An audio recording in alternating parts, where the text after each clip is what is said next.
Le livre d'Ézéchiel est l'un des plus négligés de la Bible à l'époque. Ézéchiel a traversé des moments difficiles. On dit qu'il était le dernier roi fantoche de Juda, ayant reçu le pouvoir de gouverner Jérusalem avec juste une petite armée. La ville fut de nouveau assiégée, et l'armée de Nabuchodonosor captura Sédécias. Ce dernier fit tuer chacun de ses fils devant ses yeux pour qu'il puisse voir que la vraie lignée avait fini. Ils lui arrachèrent les yeux pour que la dernière chose qu'il ait vue soit ses enfants. Nabuchodonosor, ensuite assassiné, ordonna la destruction totale de Jérusalem. Ézéchiel fut appelé à prêcher malgré la distance de milliers de kilomètres de Jérusalem, en terre étrangère à Babylone, au pays de la musique de Babylone. La vision spirituelle traditionnelle des ossements desséchés a une mélodie entraînante, mais en réalité, elle représente une renaissance dans le cimetière. Cette vision est basée sur celle d'Ézéchiel de la vallée des ossements desséchés, offerte par le Seigneur Dieu, qui voulait fournir un espoir désespérément nécessaire à son peuple élu en raison de leur méchanceté. Le Seigneur a permis à Nabuchodonosor de conquérir son pays, et le peuple est devenu captif en terre exotique et lointaine de Babylone. Découragés, ils trouvèrent de l'espoir dans la vision de la vallée des os secs, principalement destinée aux enfants d'Israël, mais avec des implications pratiques pour nos propres vies. Dans Ézéchiel chapitre 37, versets 1 et 2, la main du Seigneur vint sur Ézéchiel, et l'emporta en esprit au milieu d'une vallée pleine d'ossements. Le Seigneur lui fit circuler parmi ces os, et il constata qu'ils étaient très nombreux et très secs. Leur sécheresse indiquait qu'ils étaient là depuis une longue période, suggérant que la vallée avait été habitée, mais ne l'était plus. Le Seigneur voulait que l'esprit d'Ézéchiel soit profondément affecté par le manque apparent d'espoir de la situation. Si nous ne prenons pas soin de nos foyers, ils peuvent se décomposer en un tas d'ossements desséchés. Plus nous ignorons les règles familiales tirées de la parole de Dieu, plus il est probable qu'elles deviendront un squelette. Même certains chrétiens qui ont déjà marché avec le Seigneur peuvent se transformer en un tas d'os vivants, contrairement à ceux qu'ils devraient être. Dans Éphésiens chapitre 6, versets 1 à 3, il est écrit « Enfants, obéissez à vos parents dans le Seigneur, car cela est juste. Honore ton père et ta mère, c'est le premier commandement avec une promesse, afin que tu sois heureux et que tu vives longtemps sur la terre. » Dans Ézéchiel chapitre 37, verset 3, Dieu demanda à Ézéchiel « Fils de l'homme, ces os peuvent-ils revivre ?» Et Ézéchiel répondit « Seigneur Dieu, toi seul le sais. » Selon Ézéchiel, la situation était impossible, mais il savait que le Seigneur pouvait accomplir ce qui semblait irréalisable. En Luc chapitre 18, verset 27, il est dit « Ce qui est impossible aux hommes est possible à Dieu. » Dans Ézéchiel chapitre 37, versets 4 à 8, le Seigneur ordonna à Ézéchiel de prophétiser sur les ossements et de leur dire « Ô os secs, écoutez la parole du Seigneur. Voici ce que dit le Seigneur Dieu à ces os. Je vais faire entrer en vous un souffle et vous vivrez. Je mettrai des tendons sur vous, je ferai pousser de la chair sur vous et je vous couvrirai de peau. Je mettrai en vous un souffle et vous vivrez. Alors vous saurez que je suis le Seigneur. » Ézéchiel prophétisa comme il lui fut ordonné, et il y eut un bruit, un frémissement. Les os se rapprochèrent, chacun vers son os correspondant. Il vit des tendons et de la chair apparaître sur eux, puis la peau les recouvrir, mais il n'y avait pas encore de souffle en eux. Ézéchiel fut plus tard chargé par le Seigneur de prophétiser sur ces os déjà morts, révélant une vérité cruciale. La proclamation de la parole de Dieu mène à la vie. Ézéchiel fut témoin d'un événement miraculeux. Les os commencèrent à se rejoindre. Des muscles et de la chair apparurent, et bientôt ils furent couverts de peau. Mais sans le souffle de vie, il n'était rien d'autre qu'un tas de cadavres en mouvement. Hébreux chapitre 4 verset 12 dit « Car la parole de Dieu est vivante et efficace, plus tranchante qu'aucune épée à 2 tranchants. Elle pénètre jusqu'à la division de l'âme et de l'esprit, des jointures et des moelles.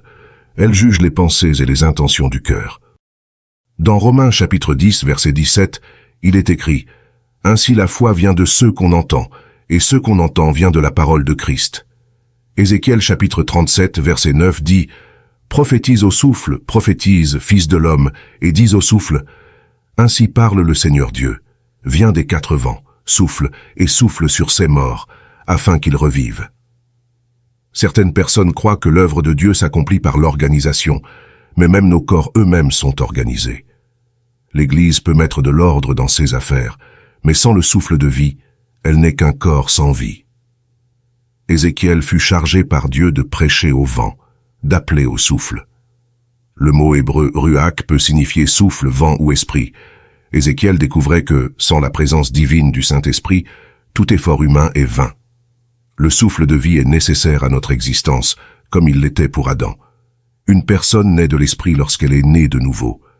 Dieu doit insuffler la vie spirituelle dans nos cœurs. Ézéchiel fut témoin d'une démonstration impressionnante de vitalité alors que l'armée se levait. Dans Genèse chapitre 2 verset 7, il est écrit « Le Seigneur Dieu forma l'homme de la poussière de la terre et souffla dans ses narines un souffle de vie, et l'homme devint un être vivant. » Jean chapitre 3 versets 5 à 8 dit « En vérité, je te le dis, si quelqu'un ne naît d'eau et d'esprit, il ne peut entrer dans le royaume de Dieu. Ce qui est né de la chair est chair, et ce qui est né de l'esprit est esprit. Ne t'étonne pas que je t'ai dit, il faut que vous naissiez de nouveau.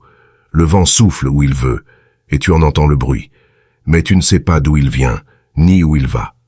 Il en est ainsi de tout homme qui est né de l'esprit. » Dans Ézéchiel chapitre 37 verset 10, Ézéchiel prophétisa comme il lui avait été ordonné, et le souffle entra en eux, et ils vécurent et se tinrent debout, une armée nombreuse. Dans les versets 11 à 13, il est dit, « Puis il me dit, Fils de l'homme, ces os sont toute la maison d'Israël. Voici, ils disent, nos os sont desséchés, notre espérance est détruite, nous sommes perdus.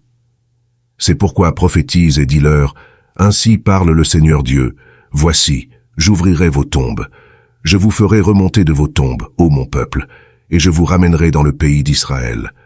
Vous saurez que je suis le Seigneur, quand j'ouvrirai vos tombes, et vous ferai remonter de vos tombes, ô mon peuple. » La vision fut éclaircie et Dieu illumina son sens édifiant. Les Israélites avaient perdu tout espoir, mais Dieu leur promit une renaissance nationale. Ils avaient été acculés et dispersés dans toute la région. Les humains pensaient que les choses étaient désespérées, mais ils avaient sous-estimé la puissance de Dieu. Israël ne ferait pas que renaître, mais serait aussi restauré à son ancienne gloire. Dieu promit de les ramener dans leur patrie. Dans Ézéchiel chapitre 37 verset 14, il est dit « Je mettrai mon esprit en vous, et vous vivrez, et je vous placerai dans votre propre pays. Alors vous saurez que moi, le Seigneur, j'ai parlé et agi, dit le Seigneur. » Cette vision fut donnée à Ézéchiel pour lui montrer comment Dieu ressusciterait les os disjoints d'Israël.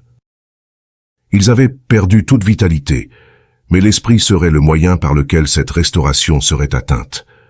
Dieu révéla à Ézéchiel qu'il devait prophétiser sur ces os et leur dire « Os secs, écoutez la parole du Seigneur. » Alors qu'Ézéchiel obéissait, Dieu permit aux os de se rassembler, tandis que des tendons, de la chair et de la peau leur redonnèrent leur forme originale. Mais la parole devait être suivie du don de l'Esprit pour que ces corps reçoivent du souffle et reviennent à la vie. Un exemple classique de renaissance. La revitalisation spirituelle de l'Église de Dieu dans les temps modernes est apportée par la parole et l'Esprit. Quand l'un de ces éléments manque, le peuple de Dieu est incapable de vivre une expérience significative de la présence de Dieu parmi eux. Dans tout Corinthiens chapitre 3 versets 17 et 18, il est dit « Or le Seigneur est l'Esprit, et là où est l'Esprit du Seigneur, là est la liberté.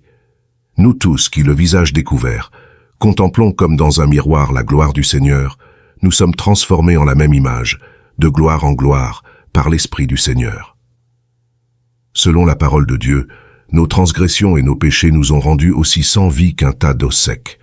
Cependant, Dieu nous a transmis un message d'espoir. Quand nous reconnaissons Jésus-Christ comme notre Seigneur et Sauveur, il nous ramène à la vie.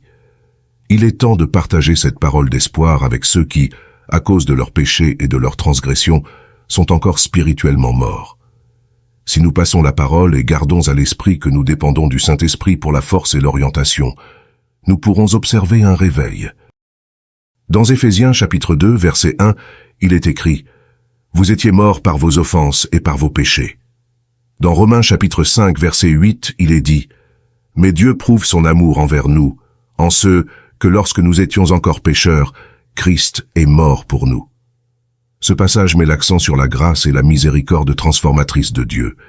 Même quand nous étions morts dans nos péchés, Christ est mort pour nous, nous offrant une nouvelle vie. Cette nouvelle vie ne vient pas de nous-mêmes, mais c'est un don de la grâce de Dieu, une transformation complète de la mort à la vie, du péché à la justice, du désespoir à l'espoir. Le message essentiel de ces versets est que la foi en Christ ne se limite pas à une croyance intellectuelle, mais qu'elle est une transformation vivifiante qui nous conduit de l'état de mort spirituelle à une nouvelle vie en Christ. Cette nouvelle vie se caractérise par l'amour, la grâce et la vérité qui émanent de la foi en Jésus. À travers cette foi, nous sommes appelés à vivre conformément aux principes et aux valeurs du royaume de Dieu, reflétant sa lumière et sa vérité dans un monde souvent marqué par l'obscurité et le désespoir. Tout comme les os secs dans la vision d'Ézéchiel ont reçu la vie à travers la parole de Dieu et le souffle de l'Esprit, nous aussi sommes appelés à une nouvelle vie à travers la parole de Christ et le Saint-Esprit. Cette nouvelle vie n'est pas seulement une promesse pour le futur, mais une réalité présente que nous vivons chaque jour dans notre marche avec Dieu. Elle nous permet de faire face aux défis de la vie avec foi, espoir et amour, sachant qu'en Christ, nous sommes plus que vainqueurs. La vision des os secs d'Ézéchiel en dit long sur la restauration et le renouveau. Tout comme Dieu a promis de redonner vie aux os desséchés et de restaurer Israël, il promet également de renouveler nos vies spirituellement. Cette promesse de restauration n'est pas limitée seulement au peuple d'Israël, mais s'étend à tous ceux qui cherchent Dieu. Jérémie chapitre 31 versets 3 et 4 dit « De loin, le Seigneur m'est apparu. Je t'aime d'un amour éternel. C'est pourquoi je te conserve ma bonté. Je te reconstruirai, et tu seras reconstruite, ô Vierge d'Israël. Tu seras encore parée de tes tambourins, et tu sortiras au milieu des danses joyeuses. » Ce verset reflète la fidélité et l'amour continu de Dieu, ainsi que sa promesse de restauration non seulement physique, mais aussi spirituelle et émotionnelle.